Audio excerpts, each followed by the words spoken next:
according to the thing, people are not subscribed. Please subscribe. And the subscription.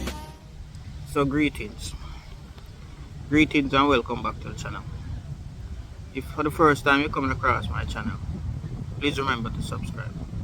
And if you're a return subscriber, thank you for your support. The thing I say here is not to be taken personally. In my mind, I'm talking to 1,300 people. What I'm trying to do here is not trying to point finger on a particular person or individuals or even a particular country. I'm trying to shine light into the darkness, so to speak. But therefore, according to Bob Marley, who the cap fit, let them wear it.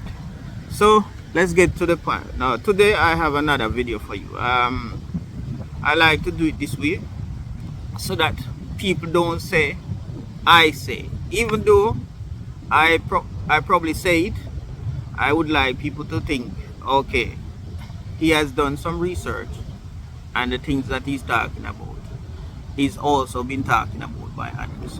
So let's watch this video and let's come back at the end and have a small discussion. For all your past actions and all the actions that you're committing today, your own people, your own nation, your own so-called civilization will have no way to pay that bill except by means of the complete foreclosure of Western so-called civilization. All of these actions have been purchased on credit, and the payment will be extracted from you. In fact, it's being extracted from you now. Look at the UK, the former British Empire. Well, it won't be long before the population of that country is comprised predominantly of the former subjects of that empire. You're being replaced by the people you colonized. That's justice. Epochal justice. The same with France. You know, they're being driven out of Africa, and now Africans are the only ones that are keeping France from becoming completely depopulated. Think about that.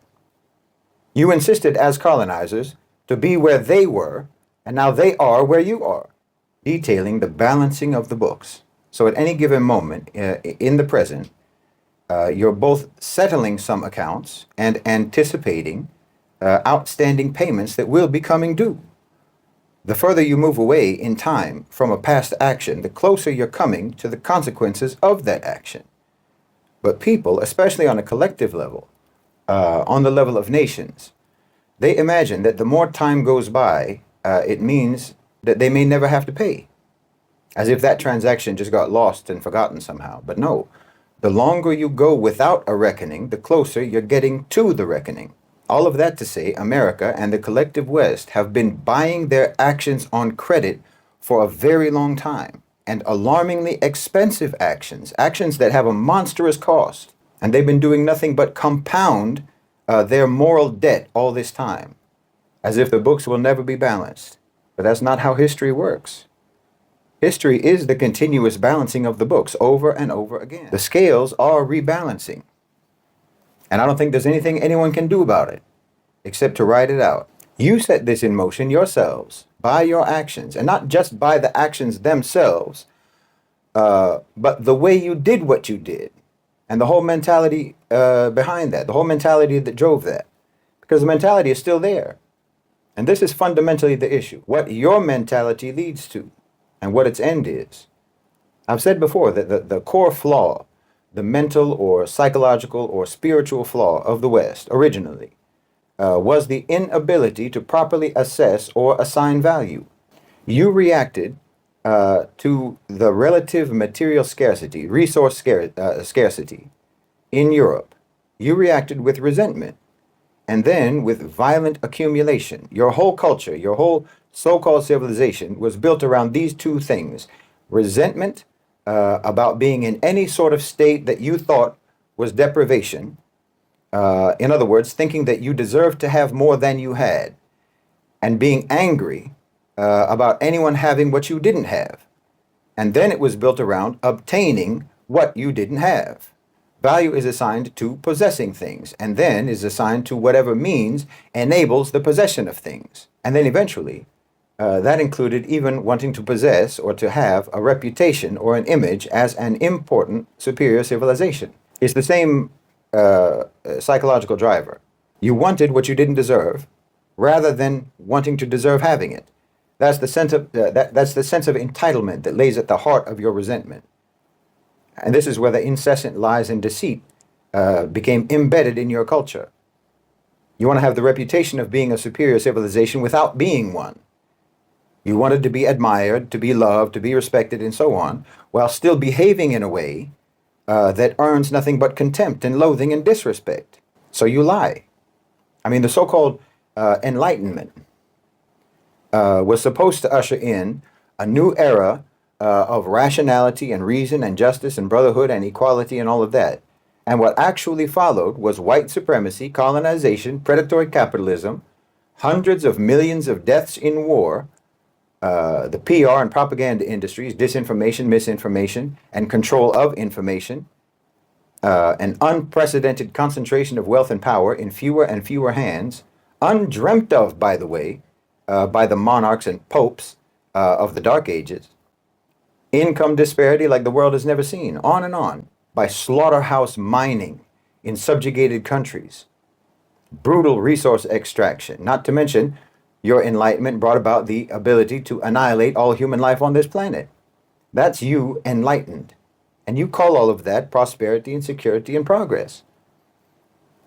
So all of these actions have been purchased on credit, and the payment will be extracted from you. In fact, it's being extracted from you now. Look at the UK, the former British Empire. Well, it won't be long before the population of that country is comprised predominantly of the former subjects of that empire. You're being replaced by the people you colonized. That's justice. Epochal justice. The same with France. You know, they're being driven out of Africa, and now Africans are the only ones that are keeping France from becoming completely depopulated. Think about that. You insisted as colonizers to be where they were, and now they are where you are. But you see how you compound your moral debt? You rebel against this justice. Imagine, countries that only have wealth because they stole and exploited other people's resources and other people's labor in those people's own countries. And then when those people come to your country, you have the gall to say that they're leeching off the welfare system and stealing your jobs. Meanwhile, all they're actually doing is expecting you to stick to the so-called values that you espouse, you know, about citizenship and equality and so forth. And there's nothing that you hate more than that, being expected to actually act in accordance with what you say. Because you never believed it. You just wanted to be believed while actually never civilizing to the level of the values that you espouse. So there's no way out for you. You see what I mean? There's no way out of paying the bill that you have accrued. Because you're doing nothing ever but add to that bill. And subhanAllah, when anyone talks about the things that you've done in the past, just say African Americans, for example, you say, hey, look, the past is the past. We have to move on, you know? Stop playing the victim. Well, that's like telling a bill collector that they should just let go of the past, you know? I bought that thing a long time ago. Why are you still going on about it? If you keep insisting that I pay for it, you're just playing the victim. Try that the next time a bill collector calls you. Let's let bygones be bygones. See how far that gets you. You don't do right. You never do right. You just gaslight. But that's not going to work in the long term. Because there's only one thing that I know of that can potentially mitigate consequences, and that's repentance. I mean, repentance and obviously atonement. But you think, for instance, that officially abolishing chattel slavery, for example, equates to repentance for chattel slavery, but it doesn't. You know, if you stop beating someone with a club, it's not the same as repenting for having beaten them with a club, especially when you just start punching them instead of beat them. So like chattel slavery, that was dehumanizing, racist subjugation and forced labor. Okay, did you stop doing that? Did you stop dehumanization, racist subjugation and forced labor? Or did you just switch from clubbing people to punching them? The dehumanization is still there, the racism is still there, the subjugation is still there, the forced labor is still there. And not just in the form of the prison industrial complex and mass incarceration of the descendants of the people you enslaved. No, not just that. It continues in the form of the conditions you have created in your society which dictate people's options for survival. No one has a choice. All you did was increase the complexity of the oppression. It's like when people agree to split a check for a group dinner, but you ate from everyone's plate, okay? You officially only bought a salad, but you ate from everyone's plate. But you think that when the bill comes, when the check comes, all you'll have to do is pay for your salad. But everyone saw you eat everything. You're just trying to be tricky. So there's no repentance and there's no atonement. You're not doing anything to actually help yourselves, even as the consequences are already spreading across your so-called civilization. So like with America, you should have understood that your beginning was atrocious, and you should have feared that. The genocide of the Native Americans doomed you from the start, and you should have very quickly tried to right that wrong, but you didn't. You compounded it, and you are continuously compounding it until today. Just now, for instance, just right now, you are poisoning Native Americans in America with uranium radiation right now. You went from genocide to chattel slavery to vicious Western expansion, the manifest destiny, Southwest expansion, the dehumanization of everyone that you ever wanted to subjugate and exploit, from Native Americans to Africans to Mexicans to Chinese immigrants on the West Coast to the Irish. Dehumanization has always been your go-to for justifying oppression and subjugation, and you're still doing it. Sometimes it takes the form of racism, of white supremacy. And sometimes it takes the form of classism or ideological dehumanization, cultural bigotry, whatever. Because that's all that white supremacy actually is. It's just the dehumanization of people whom you want to subjugate and plunder. When the people that you want to subjugate and plunder happen to also be so-called white, well, then they don't qualify as superior and supreme, like the Irish or the Scottish or East Europeans or what have you, Bosnians, Russians, etc. The moment any people have what you want, whether it's their natural resources or their labor, or even their ideas, the moment they have what you want, then they cease to be humans. They cease to be human beings. The moment they have what you want, you will discover, even through your scientific research, all the reasons why they are inferior, they're undeserving, they're troublesome, they're backwards, they're primitive, they're stupid, they're lazy. Basically, they're ineligible for any right to life, liberty, and the pursuit of happiness. All men are created equal unless those men have something that you want. Then they're no longer in the human category. And then the rule of human equality no longer applies to them. That's how you do. But you created these dehumanizing narratives, and you raised your generations on that. You raised your generations on saying one thing and doing another. You raised them on a diet of mocking moral values, mocking principles. You raised them to think that morals and values and principles and the law are all just words to be invoked whenever you want to justify or camouflage immoral, unprincipled, illegal actions. So like you can murder Patrice Lumumba, for example, dissolve that man's body in acid and literally keep his tooth like a serial killer keeping a trophy, but then tell the Congo, you have to bring evidence that meets our legal standards of due process. So you raised your people to believe that principles are just tactics in a game, something that you can weaponize against others. You can throw due process and legality out the window to do whatever you want to do, and then you can pretend that you insist on dotting every I and crossing every T legally when your victims call you out for your crimes and accuse you. You normalized hypocrisy and double standards for your people to where they literally don't know how else to be now. That means that when the bill comes due for all your past actions and all the actions that you're committing today, your own people, your own nation, your own so-called civilization will have no way to pay that bill except by means of the complete foreclosure of Western so-called civilization.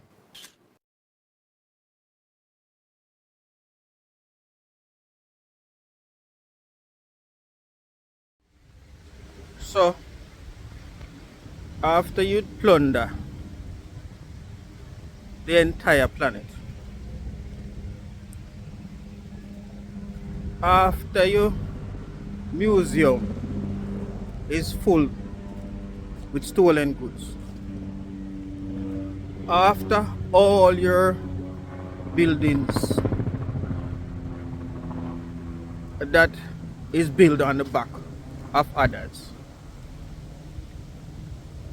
after the immense abuse and kidnap of people, then today saying that we should just move on because it's in the past. If that was you, would the answer remain the same? It's not enough to just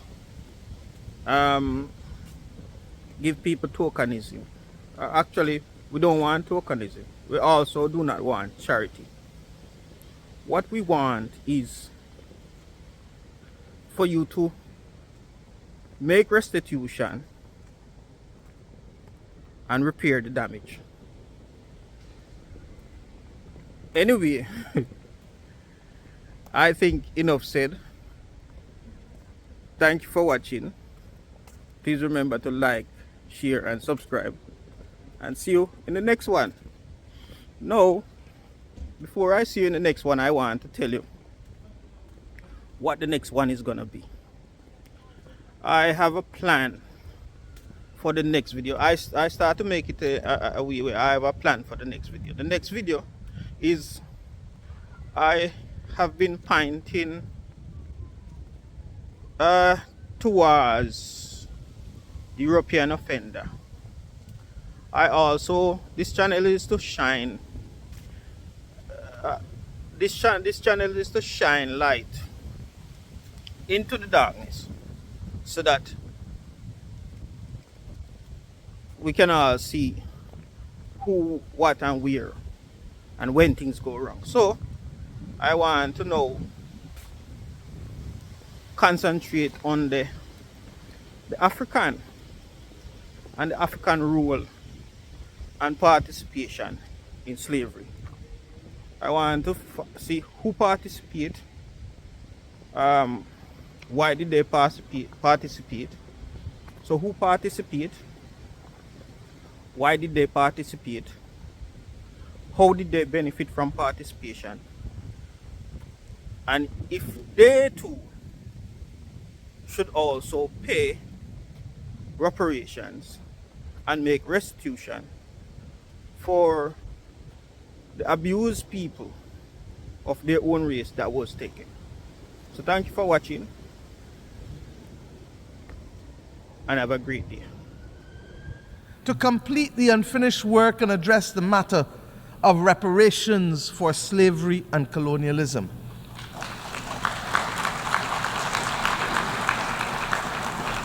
I start here because this is a necessary but complex conversation, and the Caribbean community is resolute that it must happen. Its resolution lies, and I want to be very clear, its resolution lies in a multi-generational approach, in the same way that the £20 million sterling debt that was incurred by the British government only was repaid in this 21st century, almost 200 years later, so that the notion of unaffordability becomes a non-issue once we recognize that the solution to reparations must be multi-generational and grounded in development.